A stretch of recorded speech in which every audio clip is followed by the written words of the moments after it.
கோபப்படாதீர்கள். கோபப்படுவதனால் எதையும் சாதிக்க முடியாது. கோபம் என்பது உளவியல் ரீதியாக ஒரு இயலாமை. அதோடு மட்டுமல்ல, வார்த்தைகளால் வாழ்க்கை இழந்தவர்கள் வானத்து நட்சத்திரங்களைப் போல எண்ணில் அடங்காதவர்கள். நல்ல கவலைப்படாதீங்க. முதல்ல ஏன் கவலைப்படுறீங்க?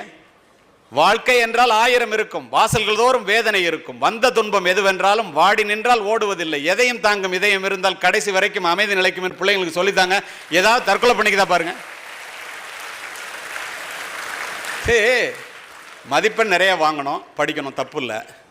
மதிப்பெண்கள் குறைஞ்சி போச்சுன்னா அதுக்காக தற்கொலை பண்ணிக்கிறவன் தமிழ்நாட்டை தவிர உலகத்தில் எங்கேயும் கிடையாதுங்க. மனித உயிர் மதிப்பெண்களை விட மேலானது என்பதை புரிந்து கொள்ளுங்கள். மதிப்பெண்கள் உபயோகப்படுத்தப்பட வேண்டியது, மனித உயிர் நேசிக்கப்பட வேண்டியது. பெற்றோர்கள் காலப்போக்கிலே மதிப்பெண்களை நேசித்து மனித உயிர்களை உபயோகப்படுத்த ஆரம்பித்து விட்டோம். உயிர் என்பது எவ்வளவு பெரியது!